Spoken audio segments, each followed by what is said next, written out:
Well, it's that time of year again, 4 years after starting this little video series of mine, and I'm still talking about strange and obscure TV commercials. While I can't emphasize enough on how much I don't like the commercialized side of the holiday, I do appreciate Christmas for the joy and happiness that it brings out in people. And considering that we had a dumpster fire of a year, we definitely need it more than ever. But regardless whether we have a life-threatening pandemic on our hands, Christmas is always going to be Christmas, and that means companies are going to be pestering you about their products until you're deaf in the ear. So, as a way of paying tribute to this commercialized holiday, we are going to take a look at the most strange, bizarre, and unusual of commercials. So sit back, relax, and enjoy yourself a cup of Yuletide cheer, because this is my Christmas commercial break.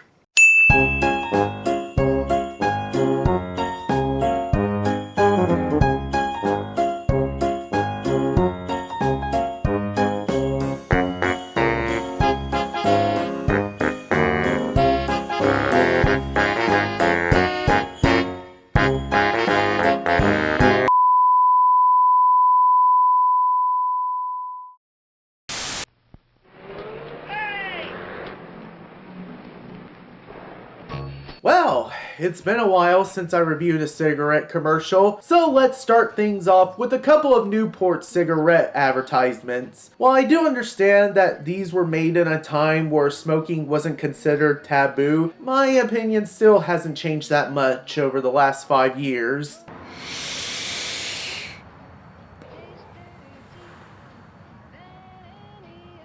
What?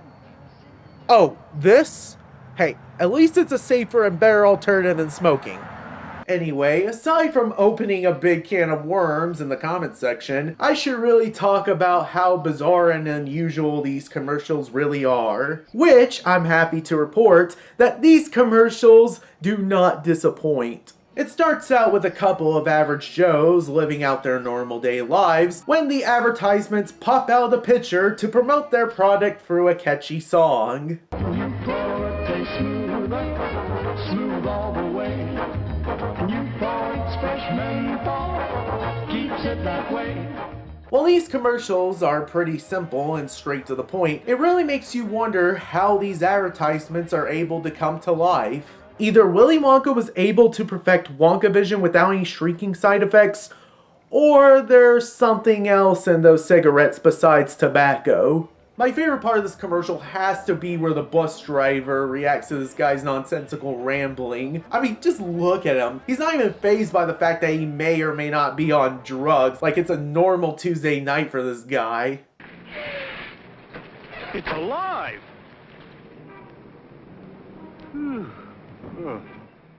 But yeah, what more can I say? It's a bizarre little commercial with a rather catchy jingle to go along with it.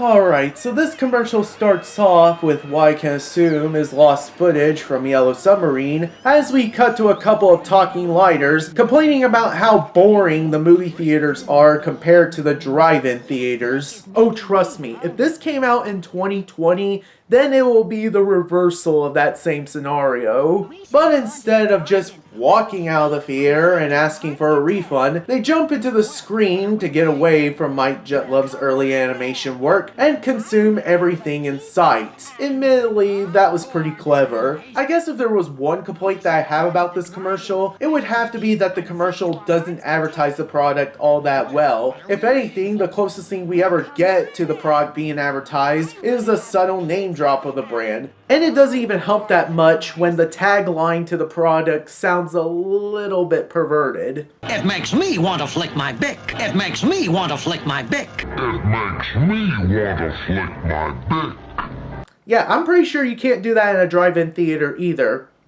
Well, unless you want to be like Pee Wee Herman, but still, that's pretty gross. Other than that, this commercial is pretty good. Not only is it a nice animated treat that is very charming in its own right, but it's able to take me back to a simpler time when movie theaters were still open. Yum, yum, yum. This was a great idea. Well, speaking of strangely animated commercials, here's a commercial for Easy Pop Popcorn featuring the disembodied head of the Kingpin. Yeah, before American households started microwaving their own popcorn, there was another cooking method that's rarely used in today's modern society. You see, before the invention of the microwave, we had to cook popcorn on top of the stove, and getting the ingredients and cookware to do so was a major hassle on everybody's part. Even the commercial makes that their biggest selling point. Too much trouble and bother, yes indeed. No, man, heat's all you need. While the older popcorn kernel starts listing off items you need to make this salty treat, the young popcorn kernel gives him the ultimate okay boomer moment before introducing him to the wondrous invention known as Easy Pop. What do you know? No muss, no fuss. There's Easy Pop popcorn for all of us. Well, no wonder you're able to feed your whole entire family. The box is as big as you and your dad combined. Seriously, not even flat screen televisions are as big as this. While the commercial is outdated by nowadays standards, at least we can look back on it as the time before we had the luxury of microwavable popcorn. Easy Pop, man, that's real popcorn. Care for a cup of Wilkins coffee? Oh, heck yeah. These commercials are freaking awesome. Before Jim Henson got his job in puppeteering, he started off his career by doing advertisements for Wilkins Coffee. Never heard of Wilkins Coffee before? Well, don't tell it to this guy. You getting on the Wilkins coffee bandwagon? Never. No! You either go with Wilkins or you just don't go. Yeah, as you can tell, these commercials are pretty brutal. Which makes it all the more hilarious. Maybe it's because I have a sick and twisted mindset when it comes to comedy, but these commercials are freaking hilarious. Mainly because it comes from a guy who's known for doing children's entertainment. Now, of course, it doesn't go as far as, say, something like Meet the Feebles, but just compare this commercial to his later works and tell me which one is more violent between the two.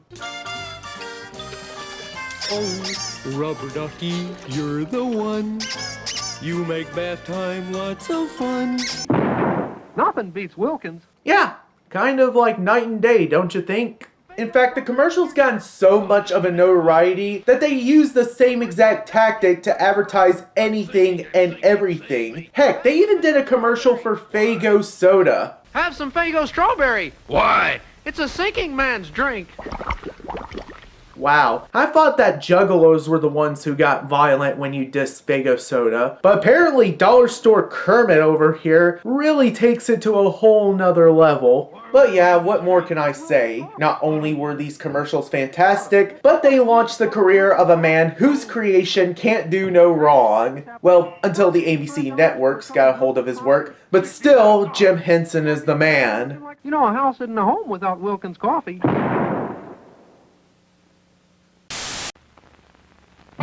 Here's Milky, the marvelous milking cow. Hey parents, ever have that one child who was disappointed at you because you didn't got him a PS5 for Christmas? Well, show him this little toy from the 1970s that kids at that time possibly got for Christmas, and he will gladly appreciate the pairs of socks and underwear that you gave to him. Seriously, do I really need to comment on this one? Just look at it. The concept for the toy alone is enough to make someone cringe with how stupid it is.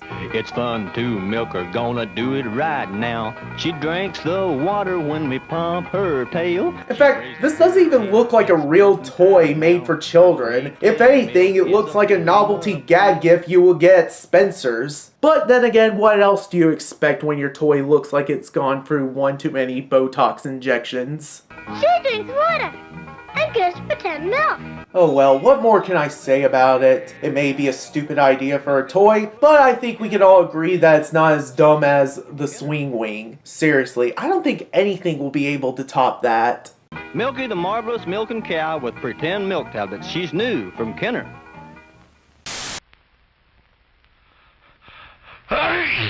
Oh my god, he has the Rona! If you've ever gone to bed with a cold, the Vicks Company has very big news for you. A new nighttime Oh, it's just a common cold? Good, good. I'll give the CDC this much credit. At least their depiction of COVID-19 doesn't look like a mutated Sneetch. a new nighttime colds medicine called NyQuil. NyQuil relieves major cold symptoms. Kind of convenient that he's able to grab that medicine bottle through the screen. Maybe Willy Wonka did perfect Wonkavision. Which totally throws my second theory right out the window. Yeah, even though the animation isn't on par with Who Framed Roger Rabbit, at least the effect where he grabs the medicine bottle from the screen is pretty cool. And to think that they gave the credit to Stanley Kubrick for that one scene in 2001: A Space Odyssey. Apparently this commercial was the first one to do it before that movie came out. Other than that, this commercial is nothing all that special. What else can I say? It's a short and sweet commercial with one special effect that is totally sick looking. NyQuil, the most unique nighttime colds medication ever developed by Vicks. You know, with commercials talking about movie theaters and respiratory diseases in 2020, it's really started to put a damper on this Christmassy mood, so let's just go on to lighter subjects. What other commercials do you got for me? I have our new Cutlass now. Drive happy. Okay, good. A happy commercial to end the year off with. We start off with a couple driving around the street as the wife is eager to take her turn behind the wheel. It isn't until she tells her husband that she forgot to get the newspaper when she starts to sneak her way to the driver's side. Ah yes, the classic trope of causing a distraction to get your way into the driver's seat. I'm gonna take a wild guess that she learned that trick from Captain America. To help make you really drive happy. Drive happy. Can I drive now? What a simp. With all joking aside, this commercial is pretty good. Not only does it have a nice setup with a good punchline, but it makes me want swivel bucket seats installed inside my car. Seriously, whoever thought of that idea was a genius. But what more can I say? This is a really good commercial to end off a not so good year such as this. Can I drive now? And that's all the commercial reviews that I have for you today. I hope you enjoy this series of commercial reviews as much as I enjoy taking a break from movies. Because after 2020, we definitely need a break from something. Anyway guys, I hope you had a Merry Christmas, and I hope you're having a Happy New Year as well. Speaking of which, I am going to forget 2020 in my own very special way. Whew. See you next time. Take care.